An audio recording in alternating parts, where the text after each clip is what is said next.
আজকে মহামান্য ডিভিশন বেঞ্চের যদি রায়টা যদি ভালো করে তার অবজারভেশনটা যদি ভালো করে খতিয়ে এবং খুঁটিয়ে পড়া যায়, এটা আসলে ডাবল ফোল্ডেড দ্বিস্তরিক।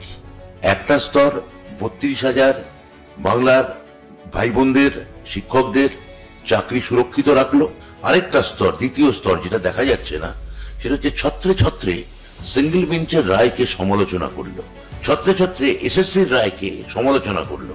মহামান্য আদালত বলছেন বিচারকদের কাজ অনুবীক্ষণ যন্ত্র দিয়ে খুঁত বার করা নয়।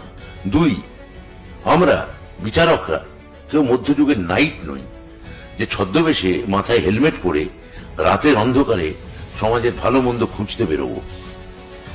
3, আমাদের কখনোই অতি সক্রিয় হওয়া উচিত নয়। 4, এতদিন পরে তাদের উপর নতুন করে পরীক্ষা চাপানো যায় না, এতদিন পরে তাদের উপর নতুন করে পরীক্ষা চাপানো যায় না। সকলকে, সমস্ত পরিবারকে যে ভয়াবহ অপমান করা হয় এই জাজের যদি চাকরি খাবার পরে, তার দায় কি সমাজ নেবে?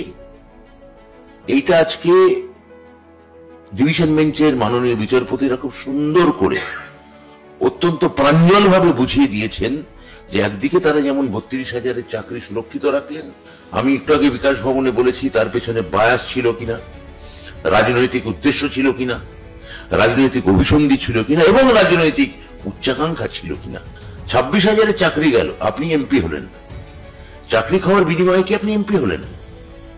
চাকরি খেয়েছেন বলে আপনি কি তাহলে ভগবান হলেন? ভগবান, তারপর দেখা গেল ভগবান তার জুব্বা ছাড়লেন, এখন ভগবান নিদ্রা গিয়েছেন, গোলযোগ সইতে পারেন না। এই 5 বছরের সরকার, এই সরকারের মেয়াদ আর কিছুদিনের মধ্যে শেষ হবে। একটা বৃত্ত যেন আজকে সম্পূর্ণ হলো।